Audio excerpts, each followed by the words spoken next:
Good evening, good evening. We will start shortly, just awaiting Mr. Ryan to join. Apologies for the delay. Apologies.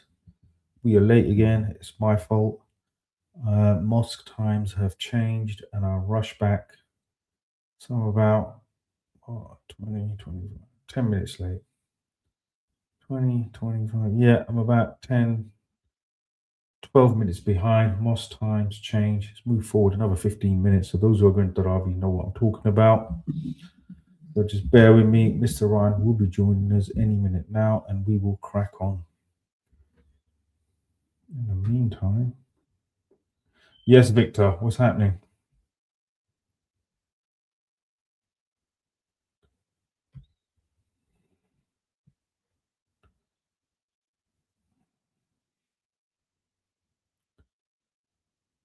Come on, Mr. Ryan, where are you?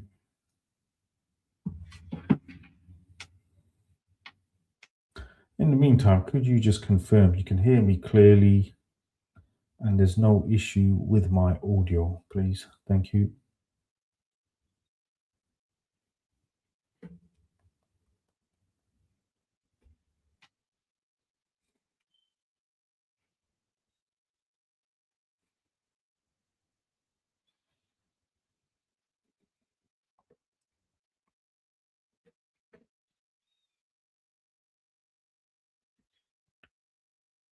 Yeah, it's running a little slow tonight. Mm, mm.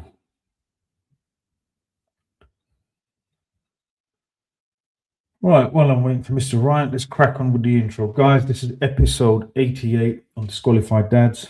We are here every Sunday, normally at 8:30 during Ramadan now. Times are fluctuating.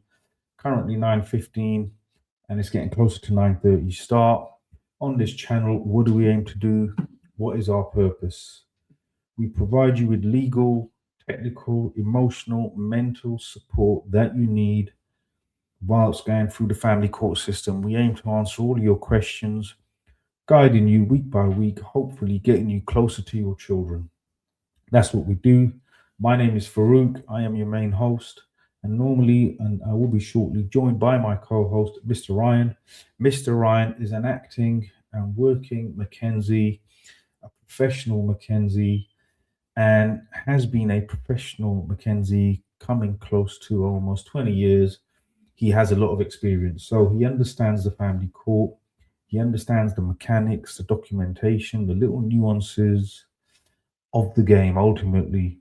So he will be answering all your technical questions. What I tend to generally do is I provide more emotional, mental support to fathers going through the system, fathers who have just entered the system, and I just help. My job is just to make sure you survive. You survive the emotional turmoil and trauma. That's my job. That's what I do ultimately. And besides that, I coach a lot of men, I coach a lot of fathers, and I generally coach people, help them fix their mindset apart from just a family court, but try and elevate themselves and help them grow in whatever path and direction they want to go ultimately. So I do a lot of coaching outside of this. Yes, so right, where's Mr. Ryan? Tell you what, let's call Mr. Ryan, see what's going on.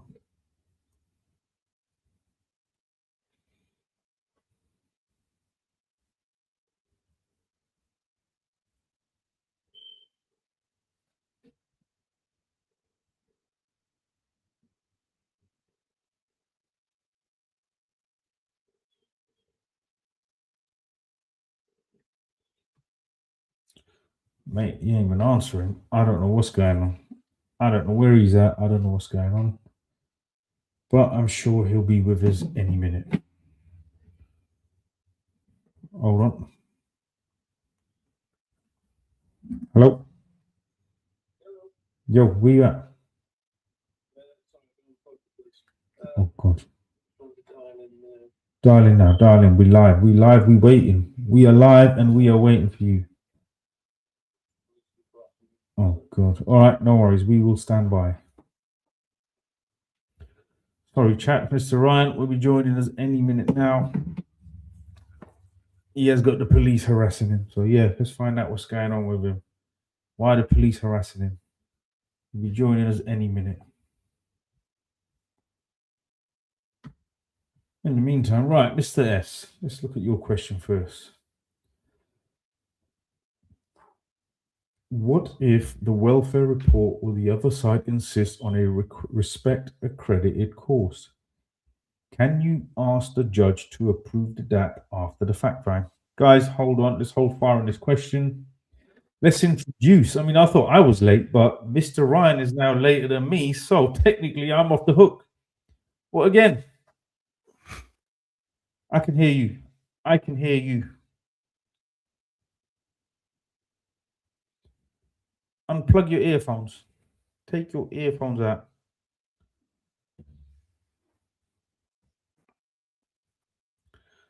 Yeah, he's got problems with his earphones again, people. What's going on, man? Having problems every week.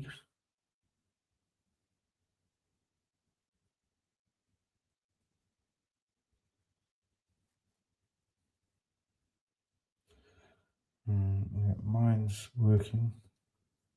Oh, nothing? Oh, God.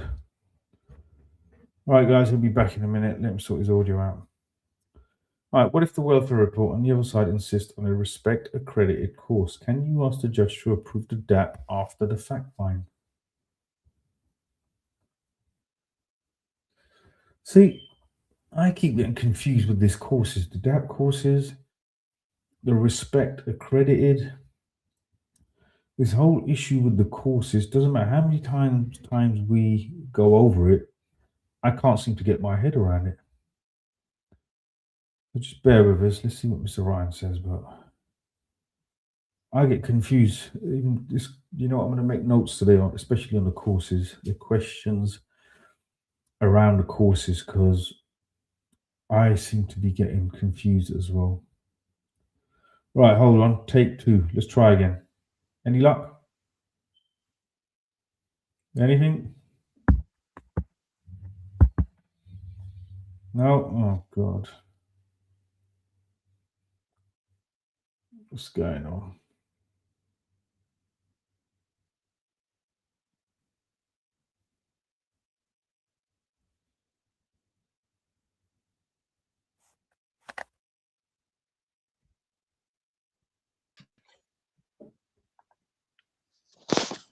There you go. Hey, you did. Hello? Yeah, we hear you. There we go. You're back on the phone again. I don't know what's going on. You're back on the phone. I think we need to get this fixed. I think we need to get Hannah to check this out. First job. Hannah needs to get onto this technical issue. See? Yeah. Yeah, okay. All right. I think I can see the problem, but anyway, we'll worry about it another day. Anyway, we'll worry about it later. Anyway, Mr. Wright, welcome to the show. Yes, how do you do? Sorry, folks. Sorry I've been late. I'm dealing with a police matter that's very live, very now. I've had 8 phone calls so far in the last hour from the police, so there are going to be more. When a phone call comes in, unfortunately, I'm going to have to take it, so apologies for that. All right, it's all good. We ain't got many sort of dial in tonight. We ain't got many questions either, so we can just we have an easy one tonight. Yeah, we have a dad in trouble, and we need to look after him. So, see, guys, we're on the front line, day and night. Look at the time. It's Sunday evening, 9:35.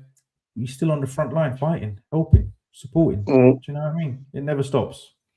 Indeed. Right. Mr. Ryan, apart from the police harassing you and being on your tail, what is going on? What's the latest?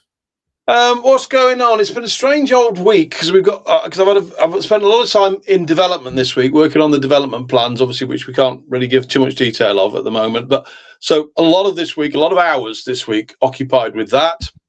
I know you and I are planning to meet tomorrow. In order to have some of that conversation, so I can bring you up to speed. So so that plus court, obviously, all the usual court appearances this week, which some of them have been fine, some of them have been frustrating. But that's the nature of the beast. The system rolls on.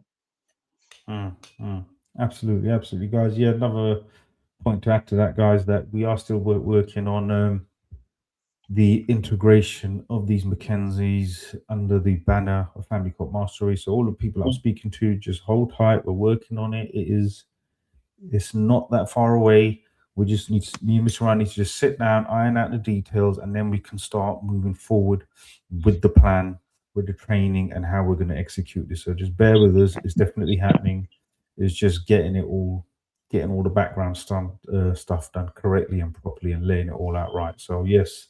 And if you are interested in becoming a Mackenzie, give me a shout, drop me an email, give me your details, guys. Like I said, it's flexible hours. You work your own hours, make a reasonable living. Also, you can help fathers on the front line. You can be giving back and helping on the front line. We have got something very, very interesting happening in the world of bringing people on, which we'll be talking about in the coming, well, probably in about 6 weeks or so. But yeah, something very interesting. Okay, good. That's a teaser, isn't it? That's a teaser. But yeah, we are working in development at the moment. We've had some fairly. I'll tell you half a story. We've had some fairly fundamental changes to the plan, deliberately, because a different opportunity has been brought up by our techie team, which we're now working on. And I'm not over exaggerating if I tell you that we are going to launch a Mackenzie Friends system in the middle of this year, which will put us at the top, without a shadow of a doubt, of the Mackenzie Friend field. Yes, the taking over, guys. It's the takeover begins. Years of work, years of grind, 88 episodes of just this live streaming, along with Mr. Ryan banging out content every week, all day, every day, all platforms. As you guys know, I've been stuck in the system coming up to 4 years, coming up to 3 years now, making content, spoken to many tens, if not hundreds of fathers, helped many get through the system, helped many just survive, given hope to many. All of this is now coming together, guys. So it's going to happen. There's no, what's the word? It's no accident. It's with intent now. We're pushing on.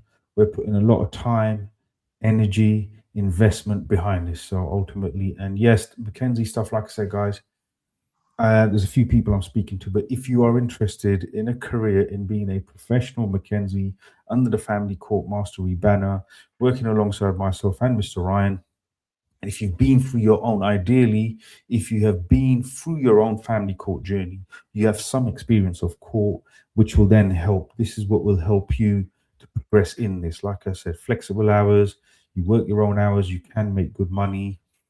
And like I said, it is a very rewarding field. Ultimately, you'll be uniting families, be supporting fathers. Ultimately, we're going to be fixing society. We are going to help fix society, and we're going to help tackle some of these issues in the family court industry, ultimately.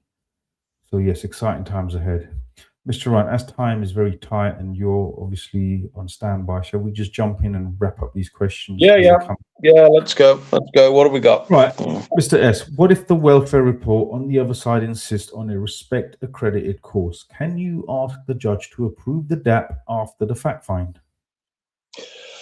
You can make representations to a judge that says, I've done my research and this is what is available in the market by way of DAP. Here's one, it's respect accredited. Here's one, it's not respect accredited, but it's still, very credible. So yes, you could make those representations to the judge. I have recently, in at least three cases that I can think of since January, we have had domestic abuse perpetrator courses included in the order that are not respect accredited, but the judge has recognised them as being equally valid and has accepted them as the alternative. Okay, perfect. Right, Mr. A, when a judge issues court orders that are incorrect with wrong details and wrong orders, what can be done? Emailed court and pointed out errors. Got the new order again, errors and orders not correct. Right, okay, there are there are two stages to this. The first stage is called the slip rule, and the slip rule is a system that's in place that assumes that the court has made a genuine mistake. And so you can you go back to court with your email, with your court order, and you say, this court order isn't quite what happened, isn't what was directed. I would like it adjusted under the slip rule. So you can do that just by way of an email. If that fails, or it comes back again, as we have in this instance, and it's not as recorded, you then have to make essentially an appeal application. So you have to go back to court and appeal the order and say the order is incorrect. In order to do that, you're going to need to complete the relevant form, N161 from the top of my head, and then you're going to need to get a copy of the transcript of the hearing in order that you can demonstrate what was said during the hearing, because that is the basis by which the order is drawn. Okay. All right, he follows up with, offered an interim to live with in order to alleviate X's fears, I would not return our child. So contact could move forward, which was agreed in last hearing. Orders state a final order to live with. Currently, a Section 7 is being carried out. Does that make any sense? Okay, all right. If you're offered, just flip me back to the first page about the interim. Yeah, this one. Offered an interim to live with order to alleviate excess fears, I would not return our child. So contact could move forward. Okay, that's very normal. Yeah, then you've got a Section 7 going on. Yeah, so that's very normal. It's very normal for a court to, if the court, to be fair to the court, and perhaps I'm not often fair to the court, but to be fair to the court, if it can find a way by which contact can go ahead without the children being in any sort of risk, it will try and find it. And if that's an interim measure that's only in place for a couple of weeks or a couple of months, it will still go with it because it's still in the child's best interest. Okay, fair enough. So he's technically got a good result here. Yeah. All right, I'll take that as a win, Mr. A. Yeah, you just ensure that the contact goes well. All right, Mr. Victor, I have had 2 successful contact sessions with kids. What is the likelihood of the new judge at the next hearing not allowing contact to continue? Or how long contact have to continue at contact center? Okay, 2 questions there. Judges are very reluctant to stop contact once it has started because they recognise that is not in the best interest of the child. That can be quite distressing and harmful to the child. So judges will not stop contact unless they have a damn good reason for doing so. And the damn good reason is that something has happened during contact to cause them to make that decision. So that's unlikely that it's going to stop. In terms of how long you're going to be in a contact centre, that is entirely driven by your circumstances. Sometimes it might be a few weeks, sometimes it might be a few months. Sadly, in too many instances, and it is too many instances, it can be a few years. So it's entirely driven by your circumstances as to how long you're likely to be in there. Yeah, unfortunately, Victor, there's a little bit of the unknown. With the contact centre, there's an element of the unknown. Right, last hearing, the magistrates asked for other side to get a police report. Still not heard back. Regarding police report, hold on. Last hearing, the magistrate asked for the other side to get a police report. Still not heard back regarding the police report. Next court date is end of the month. What do I do? Email their solicitor or wait? And it was in front of magistrates, wasn't it? Yeah. Okay, it's in front of magistrates. This is a difficult area because magistrates just saying to the party, oh, get a police report. If they're asking for a police disclosure, so if they're asking for the police to reveal what it is they've got on the parties by way of how many times they've phoned the police, what happened in interview, etc. If that's what the magistrates are looking for, then the magistrates need to draw up a police disclosure order and an Annex 1 order. Just saying to the parties, oh, get yourself a police report. You're not going to get one because the police are going to decline to give you one until they get a court order. So and obviously we don't know the details of that particular matter, but that is a difficulty there. The other issue we have with police orders, let's assume that you have got an order gone out to the police and they're formally been invited by the court to provide information. Police don't regard this as a high priority task for them, and so they fit it in when they can get around to it. So sometimes, obviously, some police forces are worse than others. So sometimes you can wait weeks, sometimes months for it before that information is going to turn up. So your instance is you check with the other side as to whether they've received it yet, and if they have, please can you see it? And then obviously when you get into court, you're either going to walk into court and say, I don't know if it's arrived, I haven't seen it, or I believe it has arrived and I haven't seen it, or obviously I've seen it, I've read it, I understand it. Okay, perfect. I hope that answers your question, Mr. Vic. Right, Mr. S, is it okay to do a DAP before findings are made? How do you convince a judge to do any DAP if CAFCAS have recommended respect course? Have you had a case where the judge does not allow a non-respect course?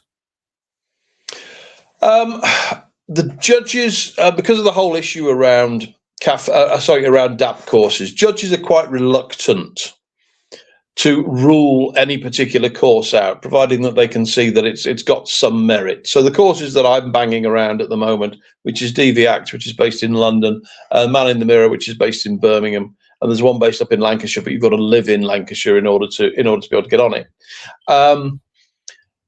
Judges are quite happy to put those into the order, and neither of those, well, the third one is, but the Man in the Mirror and DVACT are not respect accredited courses.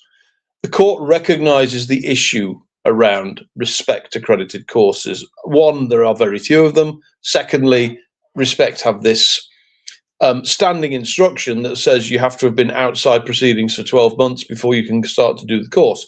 And judges recognise that that is not in the best interest of children. I have no idea why they have that criteria. I think it's complete madness, I'll be perfectly honest. And I think it's damaging to children. And judges tend to agree.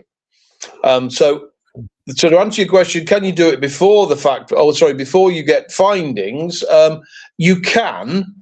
The two comments I would make is, number one, if you're doing a domestic abuse perpetrators program before you've had findings, you're essentially admitting your own guilt before the findings have taken place. Secondly, the judge might find it quite presumptuous that you've done it. So I would be more inclined to be speaking to the court to say, look, I can see where this is going. I'm quite happy to sort of engage with this remedial work now if the court is happy for me to do so. All right, Mr. S, I hope that answers your question. Right, we've got a legend in the house, Mr. Cossip. It's been a while. Oh, I've seen it for ages. Right, Mr. C says, just a bit of reflection on a slow evening. My kids are about to turn 12 and 9, and things are very different from when they were 4 and 7, when me and X split. Keep fighting. When they are little, as those are the best years, and it changes dramatically when they are older. Not worse, it just changes. Yeah, that's a comment from Mr. Cossip. I think it's a comment of hope. Ultimately, keep fighting. Keep fighting, guys. I mean, ultimately, hold on. He's got a follow-up comment. Courts need to better take on board the above, in my opinion, as the process is often the punishment and not in the child's best interest. Yeah, I think, Cossip, you're right. The process in itself, these years between, I think the years up to the age of 12, those tender, innocent years, once those years are stolen, ultimately, I think the damage is done to a certain degree to that child, to that relationship. There's going to be a dent or a mark in the relationship forever. And I think the punishment, the process, the system, every step of it, especially, I mean, I know for fathers, see, I can never fully understand what it's like for a child, but this is what it's like for grown men. It's very painful, painstakingly slow, excruciatingly torturous, to say the least. I have no idea what it must be like for a child who has no say, who has no voice. So I think when you lose these years, Time will never come back. I think stolen time can never be recovered, ultimately. That's the fact. But hence the key is you can get ahead. If you're watching these streams, you're here every Sunday, you've watched all the videos, you are armed with knowledge and information that may shave off that time. See, it's knowledge and information and knowing how to avoid the pitfalls may shave that time into a smaller amount. That's the key. You want to maintain that relationship and bond. And like I said, it's not all doom and gloom. I spoke to guys who applied a few months ago to East London Court. They're on to their second and third hearing. So it's possible, guys. You just get into the system and you chip away slowly. Just don't give up. Hold on. Do you got anything to add, Mr. Ryan? No, eloquently put, sir. Eloquently put. Right, Mr. Caesar, they have a voice vetted heavily by Kafkas. Very true. Very true. Right, Mr. S, if we have a Section 7 and a DRA and then final hearing, we should strive to finish the DAP before the final hearing so a proper order can be made after the fact find. Does that make sense? Yeah. That makes sense. Yeah, that makes sense. We need to be careful, and I get what you're saying. Mm-hmm. We need to be careful that we're not seen to be rushing. Because one of the problems that the court has is it says, hang on a minute, what I want you to do is go and do some work on yourself, go and do some remedial work. And while you're doing it, I want you to reflect on why we're here and give some insights to why we are here. So if you, and I've had this a couple of times where guys have, and it's been guys, bless them, who have rushed at it. And they said, right, I'll do the DAP and I'll do this and I'll do this and I'll do this and I'll just bang it all out. And we've gone back into court and said to the judge, look, we've done all this. And the judge just said, too quick. You've got to take time. You've got to absorb what you're doing. And it's not just a tick box exercise of tick, I've done that, tick, I've done that, tick, I've done that. You've got to absorb what it is that's being presented to you as learning material. So you need to be very careful, to arrive in a fact find and say, well, it's all right, judge, whatever you say, it's not a problem, mate, because I've already done the DAP and I've already done that and I've already done that, I've already done that. So all we need to do is decide which ones I'm wrong and on we go. They won't do that. They will not do that.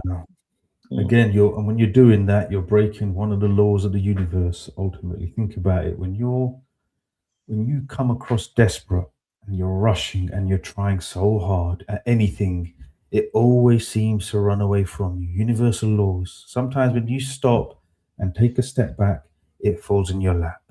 These are universal laws that apply in all areas, and it also applies to this. I think just don't try and rush the process. Just stop chasing it and stop being desperate. Like I said, desperation reeks. People can smell it a mile off in all areas. So just take a little step back and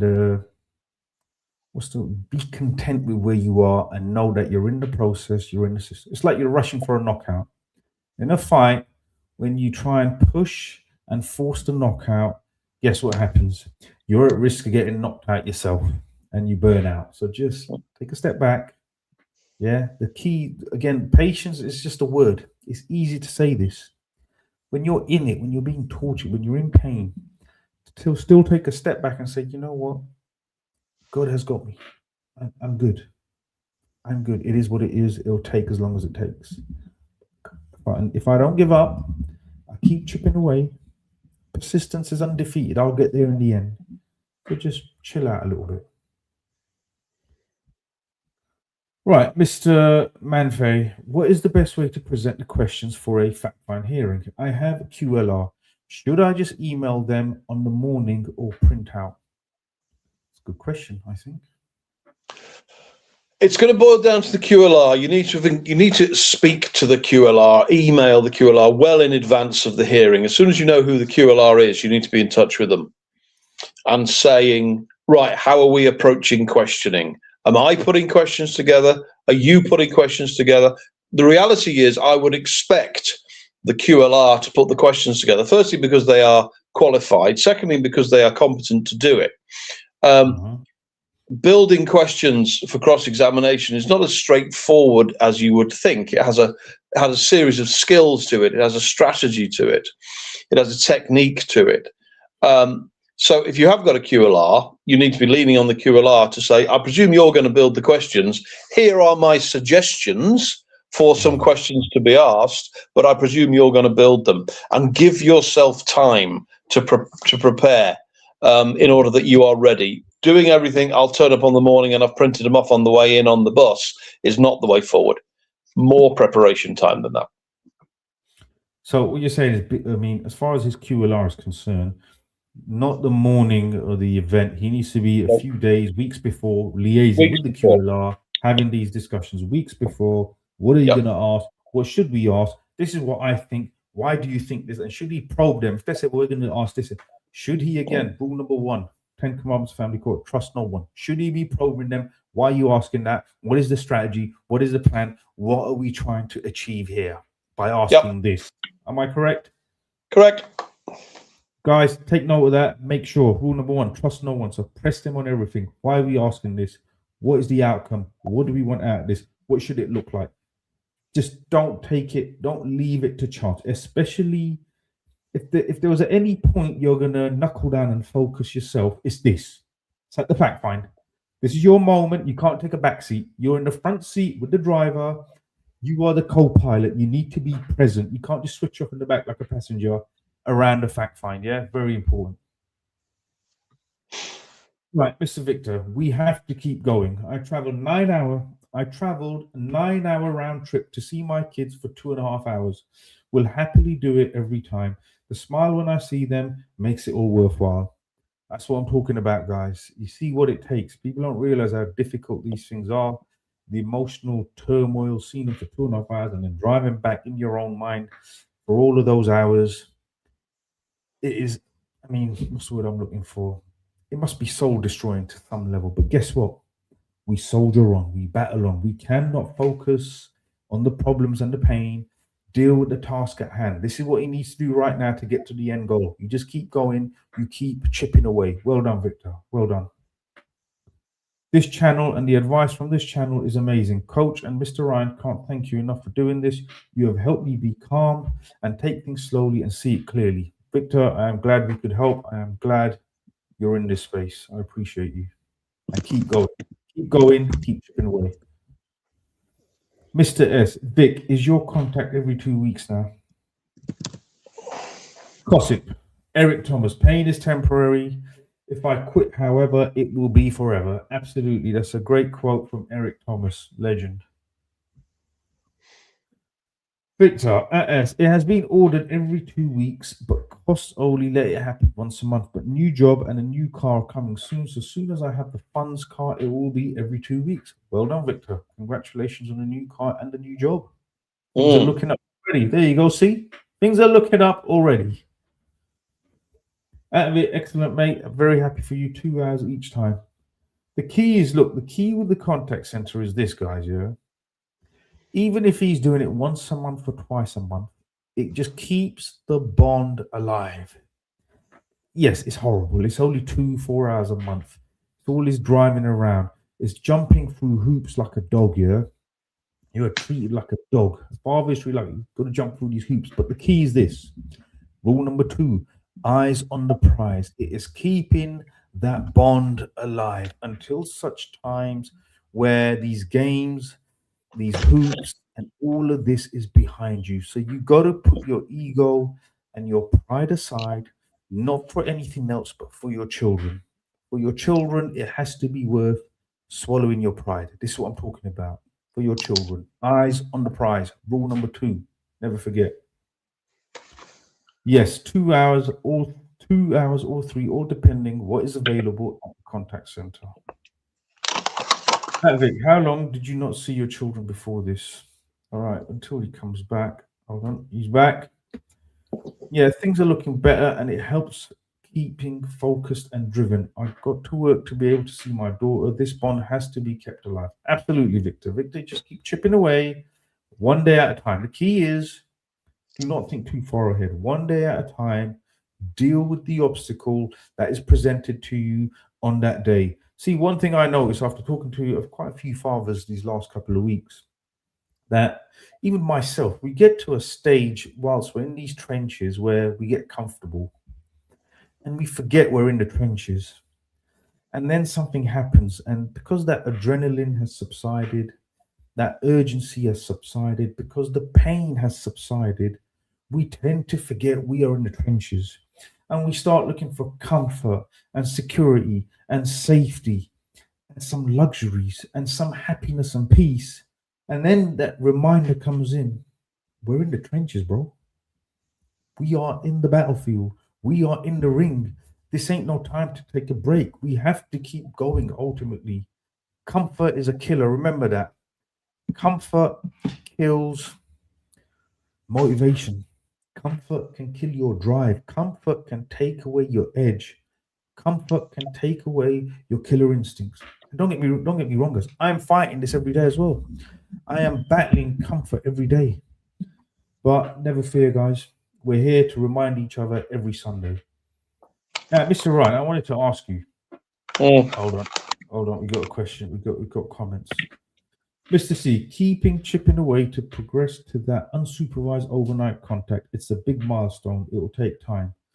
Yes, Kosip, you should tell us, give us a bit more background on your journey and how long you've been in the system and stuff like that. Should give us a little insight into it. Clearly, you've been through quite a bit of it and come out the other end. So yours technically is a success story. So yeah, give us some insight just to inspire others and motivate all of us. Right.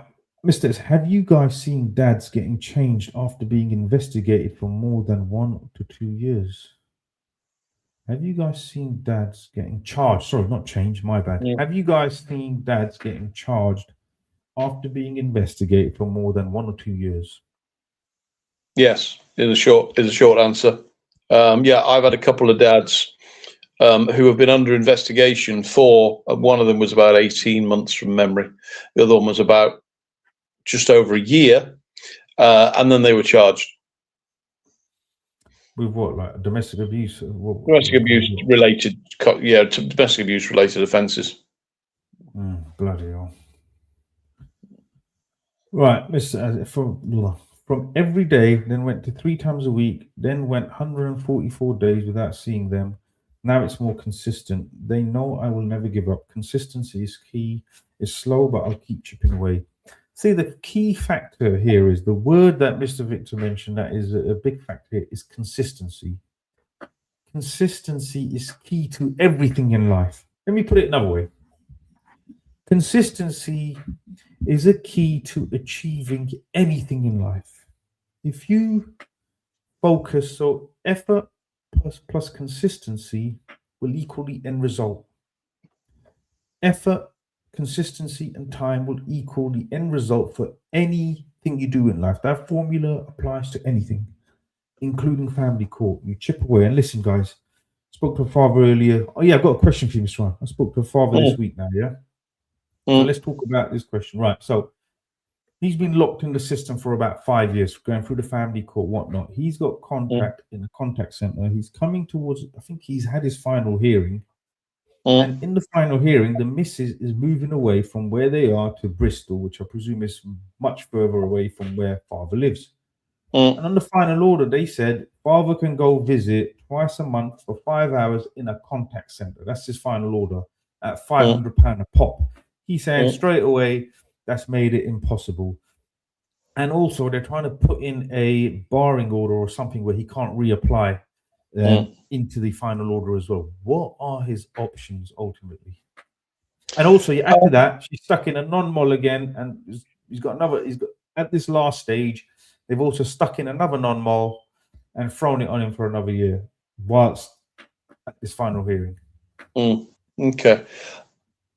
Unfortunately, he missed his first, or you missed, whoever you are, you missed your first opportunity at the final hearing. If the judge is saying at a final hearing, I'm going to give you contact centre access for up to 5 hours, I think it was, with your children, and you know full well that's going to be a serious wedge, then at that court hearing, you should have said to the judge, look, I can't afford that.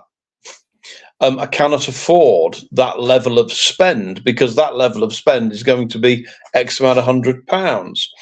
And so can you come up with can we think of an alternative way of doing that? So that would have been opportunity number one, because your problem is now the hearing is closed, the proceedings are closed because it was a final hearing. So you now have a piece of paper in your hand that tells you what you should do.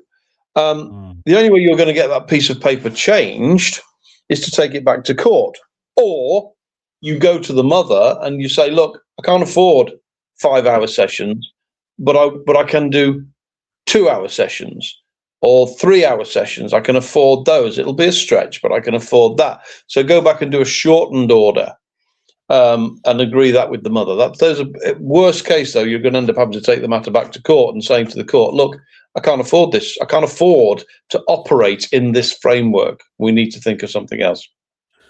Yeah, but is it not bizarre that he's already been in the contact center for so long, and then on the final order, they say even though the mother's moving away, they just add more contact center. Like there's no normal contact or anything.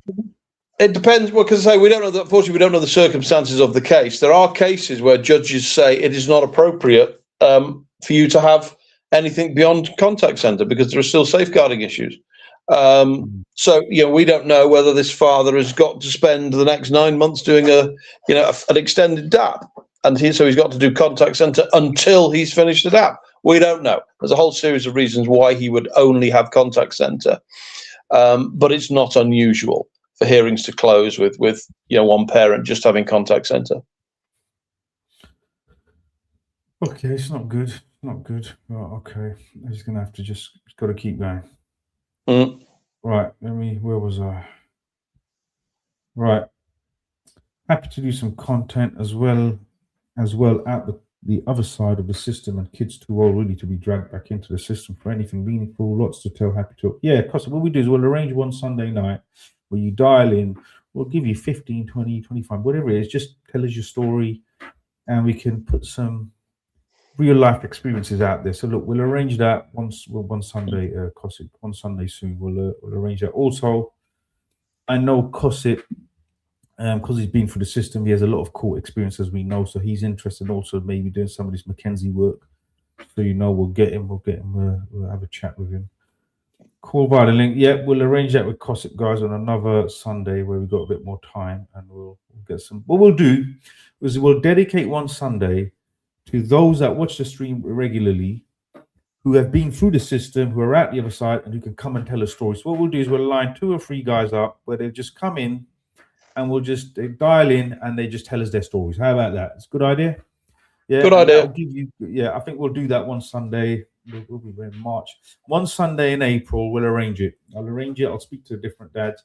We'll get them on live, and we'll start putting their stories out there live. So just so people can get the real life experience of the whole journey, and when they get to the other side, and how life is now with their kids, and what life looks like in the future once you're out the system. So I think that would be good. We'll arrange that, definitely. Cool. Right, Mr. Victor. Right, we've changed contact center 3 times, so I have to keep signing up and making new arrangements at my cost. But now I go to them, and it's easier for their mum. So I just keep jumping through hoops. Mate, Victor, I have to say, Victor's come a long way, man. He's whatever they throw at him, he just bats it right back, does what needed, and moves on. Doesn't get caught up in the emotion, doesn't get tangled up, eyes on the prize, he just keeps going. At Cossit, would love to hear your story and hear how it is for dads who have been through this, not only how it affects your mental health, just about the whole process. No, guys, listen, this is a good idea. We're going to arrange it one Sunday. I'm going to line up at least 2 to maybe 3, because we've only got just an hour and a bit. If we get 20, 25 minutes each, just so we can get their story and perspective. And if you want to ask any questions live, we can do that as well. We'll arrange that for April, definitely. Let me line the guys up. Cossip's going to be the first one, and I'll line up another 2 for that same night. Right, Mr. Ryan, before you nod off completely. Sorry. The title of the video, what was it? Don't judge me. What was the motivation behind that? Why was I saying don't judge me? Because it was prompted by a hearing that I attended a few weeks ago, where the judge, and I need to be very careful what I say here, but where the judge drew a number of conclusions about one of the parties in the room, and I have to say it wasn't my client; it was the other side of the room. But the judge drew a whole series of conclusions and opinions about the other party, which were totally unfounded, totally without merit. There was nothing to support the conclusion at all. It was in my favour, the fact that they were drawing the conclusions, but it still doesn't make it right. And so that's what prompted really me to say, yeah, okay, yeah, don't judge me, because the judge was sort of say, well, I've decided that you are A, B, C, D, and E. I've decided that you're an abuser, and I've decided that you're dishonest, and I've decided that, you know, you're an absolute disgrace to this court. And I'm thinking, well, hang on a minute, because actually none of those things are true. It helps me, the fact that you're doing this, but that's not right. So that's really what prompted it. Because I say, whilst obviously the court is an arena of conflict, you know, you are going in there for a fight, and that, you know, and obviously I'm going in there with a client to support them in a fight, or indeed have the fight for them. But I still cling on, after all these years, I still cling on to the need for some degree of fairness. And if the other side is being wrongly labelled or attacked or criticised or whatever, then that sits uncomfortably with me. No, fair enough. See, guys, even if it's not even though it's in our favour, even though it was in Mr. Ryan's favour, we still stand up for what's right and wrong. We stand up for justice and truth. See, regardless. You know what I'm saying? That's what we do, guys. That's what we do. We are just. Right, Mr. Victor, I've learned from you, Coach, and Mr. Ryan. It's a long process, but you guys have helped me, and I'm still learning every day. Thank you. Yeah, Victor, just keep chipping away. I think you've got the right attitude. Yeah. There's going to be highs and lows. You just keep going. Persistence is undefeated. You cannot beat a man who's prepared to die. Remember that. You cannot kill a man who's prepared to die. He will never give up. We just keep going. And whatever happens, guys, remember, whatever the end result, guys, you know you gave it your all. You left no stone unturned. You walk away with your head held high, no matter what.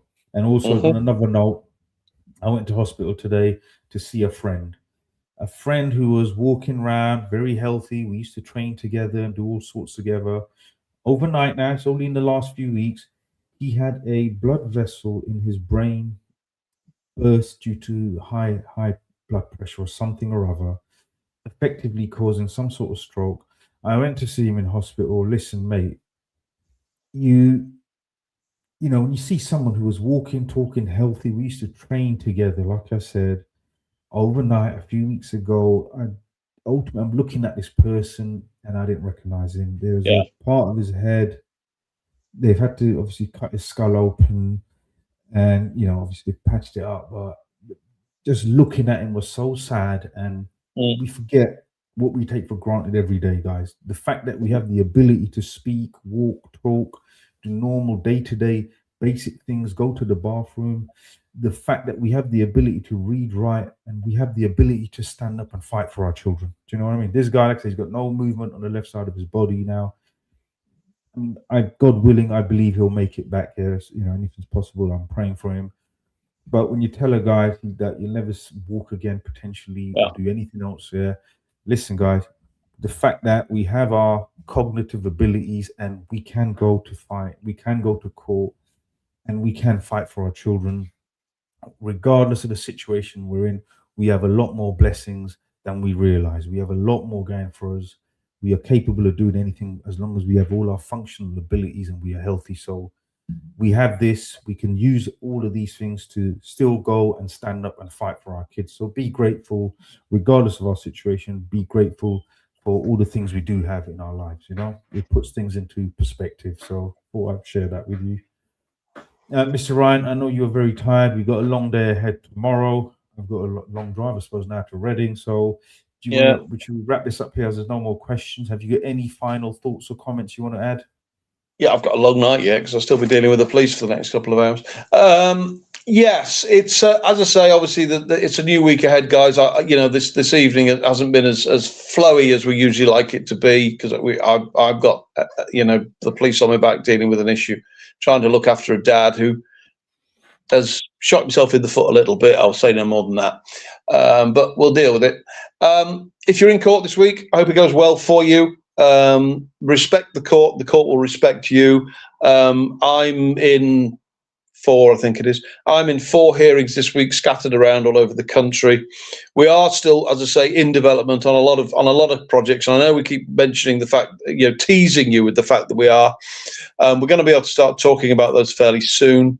And I trust you when you hear about them. I trust you're as excited about them as I am, because they really are going to be disruptive in terms of the legal sector. We took this decision, myself and Farouk and the other investors in this project, that we would disrupt the market, and that's what we're about to do. That's it. We're disruptors. Right. I'm going to end it on these final comments from Gossip and this other one. Grief is the price we have to pay for love. All the quotes coming to me this evening. And thank you, people. Guys, we appreciate each and every one of you. Thank you for tuning in. Thank you for dialing in. Like, subscribe, and follow and share to Disqualified Dads and That Family Law Guy. Send the link to these streams to those who may need it, those who are entering and going through the system. And yes, we will be here again next week around, I would say, safe to say 9:15, maybe closer to 9:30. Let's just say, safe to say 9:30 next Sunday for another week or so. So yes, guys, it's been another episode. Thank you for joining. Appreciate each and every one of you, and we will see you next week.